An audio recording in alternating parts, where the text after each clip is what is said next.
The live TV, सच सबसे आगे।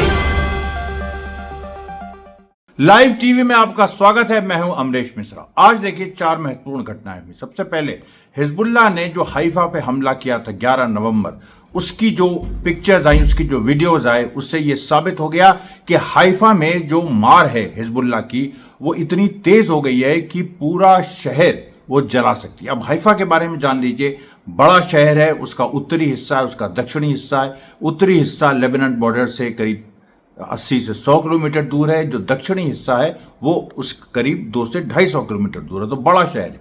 लेकिन उत्तरी हाइफा में जो कल हिजबुल्लाह ने मार की थी और आज दोबारा एक बार और मारा। कल हिजबुल्लाह ने क्रियोट सेटलमेंट पे भी मार की थी, जिसको लेके काफी बवाल हुआ था, जिसके वीडियोस भी सामने आए थे।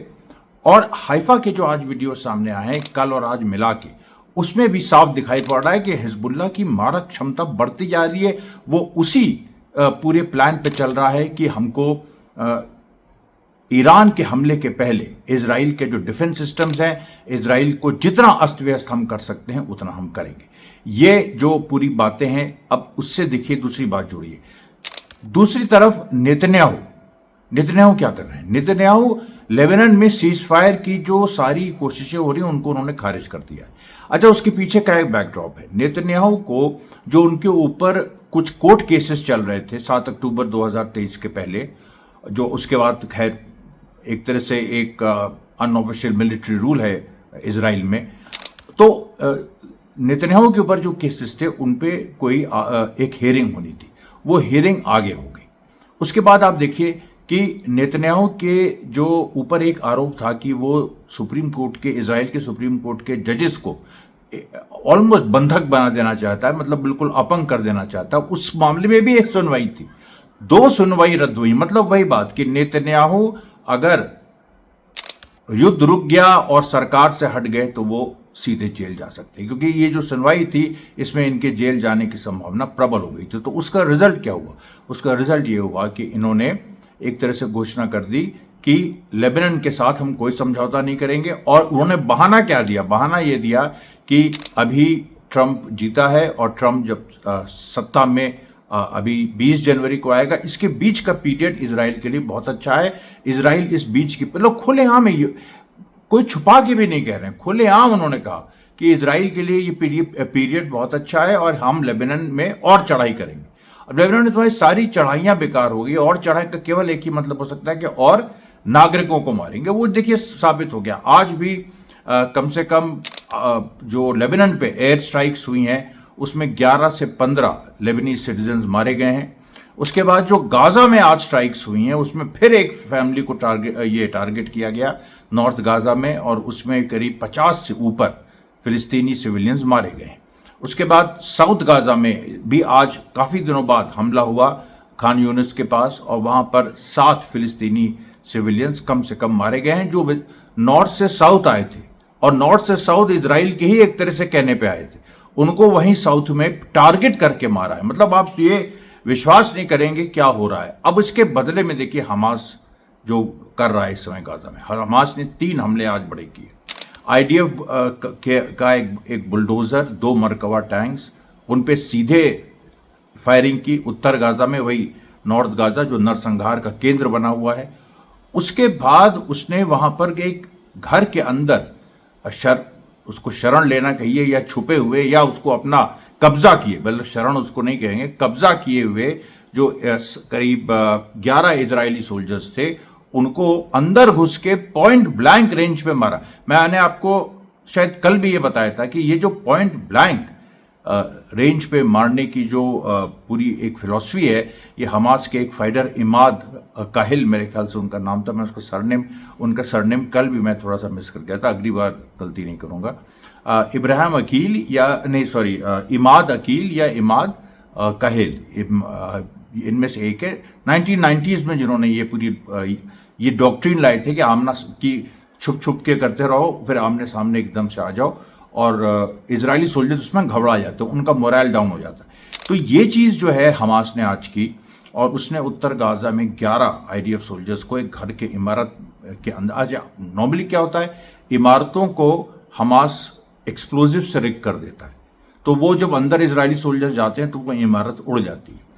अब इधर कई दिनों से इजरायली थोड़ा ये सोचने लगे थे कि वो फर्स्ट फ्लोर को रिग करते हैं तो सेकंड फ्लोर सेफ है, लेकिन सेकंड फ्लोर पे भी हमास ने मार दिया। तो अब उन्होंने क्या किया कि पूरा एक अपना, जब वो किसी इमारत में जाते हैं पिछले करीब 3-4 दिनों से, अब किसी इमारत में जाते हैं उसको पहले सैनिटाइज करते हैं। सैनिटाइज मतलब कि उसको पूरा उसमें माइंस हैं कि नहीं, उसमें एक्सप्लोजिव लगे हैं नहीं, ये पूरा चेक करते हैं। फर्स्ट फ्लोर भी, सेकंड फ्लोर भी, थर्ड फ्लोर, क्योंकि कई अभी वो बहुत बार धोखा खा चुके हैं फर्स्ट सेकंड थर्ड फ्लोर के चक्कर में।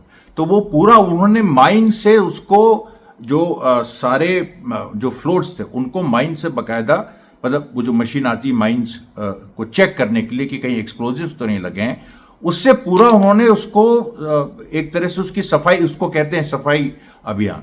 तो सफाई अभियान उन्होंने किया, कोई एक्सप्लोजिव नहीं मिले, कोई एक्सप्लोजिव नहीं मिले। उसके बाद वो उसके अंदर गए, आराम कर रहे थे, और वहां पर हमास के लड़ाकों ने अंदर घुस के मार दिया इस बार। अब बताइए ये जो मैं क्या करूं, बताइए आप कि मैं, ये जो हमास की कैपेबिलिटी है, जिस तरीके से वो घुस के मतलब चेंज की जिस तरह से करता है, घुस के मारना और छुप के मारना वो एक अलग चीज है, लेकिन इसको कंबाइन करना, घुस के मारना, छुप के मारना, एक्सप्लोजिव से कभी मारना, कभी जमीन के नीचे माइन रख देना, कभी इमारतों को रिग कर देना, ये ऐसी चीज है जिसकी काट इजराइल नहीं ढूंढ पाया। सबसे बड़ी बात है काट ढूंढना। अगर आप किसी युद्ध में काट ही नहीं ढूंढ पाए, 1 साल से ऊपर हो गया ऐसे, तो भाई अब वो अलग बात है, द्वितीय विश्व युद्ध 5 साल चला, अब वो बैटल ऑफ स्टालिनग्राड महीनों सालों चली, तो वो एक अलग चीज है, वो वर्ल्ड वॉर थी। ये एक छोटे से इलाके में आप गुरिल्ला फाइटर से लड़ रहे हैं, और ये दुनिया की तथाकथित एक बहुत सुपीरियर आर्मी लड़ रही है। तो ये जो पूरा हमास कर रहा है, इससे इजरायली वाकई विचलित है। आईडीएफ के अंदर भारी असंतोष है, ये सारी खबरें आ रही, और नेतन्याहू जानता है कि उसने जिस दिन लड़ाई रोक दी उसी दिन तख्ता पलट हो जाएगा, क्योंकि आईडीएफ के अंदर जो पेंटअप गुस्सा है वो, क्योंकि कोई अचीवमेंट तो है नहीं, ना गाजा में ना लेबनान में कोई अचीवमेंट नहीं, एक भी अचीवमेंट नहीं। जो अमेरिका यमन में अचीव नहीं कर पाया कुछ, तो ये नेतन्याहू गाजा और लेबनान में क्या अचीव करेंगे। तो ये देखिए, अच्छा हमास ने ये काम किया। दूसरी बात जो आज एक साउथ में भी हमास, जब ये साउथ में इजराइल ने हमला किया, तो हमास एक्चुअली अब पैरेलल टिट फॉर टैट जो है करने लगा है। तो हमास ने उसी तरीके से पैरेलल एक अटैक किया, और हमास ने एक 7 लोगों की एक जो इन्फेंट्री की एक टीम आईडीएफ की जा रही थी साउथ गाजा से, उसको घात लगा के मारा। अब उसमें भी देखिए कितने लोग मारे गए, कितने लोग घायल हुए, इसके फिगर्स अभी आने बाकी हैं, लेकिन वो जो 11 लोगों पे हमला किया था वो देखिए कंफर्म हो गया। आईडीएफ ने आज एक और चीज कंफर्म की कि कल की लड़ाइयों में 4 उसके आईडीएफ के सोल्जर्स जबलिया में मारे गए थे। अब ये आईडीएफ बहुत कम कंफर्म करता है, लेकिन उसने किया, और उसके बाद उसमें इन्वेस्टिगेशन एक लॉन्च किया है कि कैसे मारे गए। मतलब इतना हास्यास्पद पूरा खेल हो गया है कि तुम्हारे लोग मारे जा रहे हैं, तुम लड़ रहे हो, और उसके बाद हर घटना के बाद जो तुम एडमिट करते हो, जो एडमिट नहीं करते हो छुपा जाते हो, वो तो चलो एक अलग बात, जो एडमिट करते हो उसमें इन्वेस्टिगेशन बैठा देते हो। ऐसे आपको पता है 172 इन्वेस्टिगेशन इजराइल की आर्मी कर रही है 7 अक्टूबर के बाद से। 172 ये कोई सेना, आपने कभी सुना कि कोई इन्वेस्टिगेशन बैठा हो इतने सैनिक यहां क्यों मार देंगे? ठीक है, वो होता है कि जब कोई गलती होती है, इंटेलिजेंस फेलियर होता है, लेकिन ये थोड़ा ना कि जो सीधी लड़ाई में कितने सैनिक मारे गए उसका तुम इन्वेस्टिगेशन बैठा दोगे। और 172 इन्वेस्टिगेशन, और उस पूरे इन्वेस्टिगेशन को 8 से 10 लोग मिलकर कर रहे हैं। तो अब आप देखिए, मैं एक चीज कहना भूल गया था शुरू में, मेरा जो नया चैनल है अमरीश मिश्रा स्पीक्स टू, उसका डिस्क्रिप्शन लिंक, ये उसका लिंक डिस्क्रिप्शन बॉक्स में है, उसको प्लीज सब्सक्राइब करिए। अच्छा, आपने क्या हंडाला जो सेक्स स्कैंडल उसके बारे में सुना है? हंडाला सेक्स स्कैंडल ये है कि हंडाला जो है वो ईरान की एक हैकिंग फर्म है जो कि शैडो आर्मी, और उसने इजराइल की एक अमन इंटेलिजेंस फोर्स है, वो मोसाद और शिन बेत से भी ज्यादा खतरनाक है क्योंकि मिलिट्री इंटेलिजेंस है वो अमन, और अमन के उसने फाइल्स जो हैं वो टैप कर ली और उनको सार्वजनिक कर दिया। उसमें सेक्स स्कैंडल्स बाहर आ गए।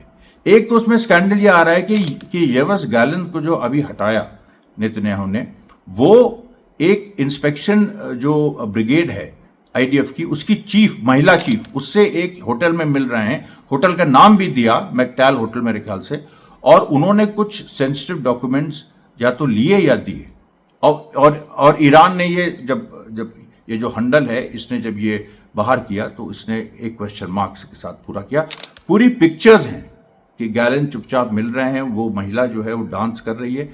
उसके बाद दूसरा जो बेनी गैंट्स, जो एक और नेतन्याहू के वॉर कैबिनेट में थे, जो करीब 3-4-5 महीने पहले उन्होंने छोड़ दिया कि वॉर कैबिनेट से वो हटा दिए गए या वो हट गए, उनके सेक्स टेप्स जो हैं वो नेतन्याहू की पर्सनल जो फिजिशियन है उसके साथ, वो ब्लॉन्ड उसका वो है, और उसके साथ जो सेक्स टेप्स हैं वो पूरा पकड़े गए हैं जो बेनी गैंट्स ने। और ये कहाँ हो रहा था काम? इंग्लैंड के सवाई होटल में। और सुनिए, और बात जो ईरान ने उठाई है या ईरान के उस हंडाला ग्रुप ने उठाई है कि ये बताओ कि ये जो पर्सनल फिजिशियन थी ये क्या मैसेज बेनी गैंट्स को दे रही थी, क्योंकि नेतन्याहू की बहुत ही ट्रस्टेड वो फिजिशियन है, बाकायदा उसकी फोटो सब कुछ है।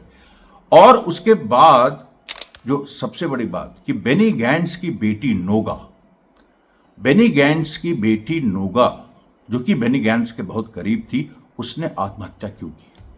उसने आत्महत्या क्यों की? क्या वजह थी? इसका देखिए बहुत ही खतरनाक एंगल है इसमें। अब मैं क्या कहूं, मैं वो शब्द नहीं यूज करना चाहता, पर आपने हॉलीवुड फिल्म अगर चाइना टाउन देखी हो या कुछ इस तरह की, तो वो वाली बात है। एक बेटी अपने बाप के अफेयर के खुलने के बाद आत्महत्या कर लेती है, और इसलिए नहीं, वहाँ ये नहीं कि वो शर्मसार थी या ये थी, और कुछ बात है, और भी कुछ बहुत ही गहरी बातें हैं जिनको ईरान सामने लाया है और वो दुनिया के सामने रख रहा है। आज के लिए इतना ही साथियों, कल फिर मिलेंगे। धन्यवाद, बहुत बहुत धन्यवाद। द लाइव टीवी, सच सबसे आगे।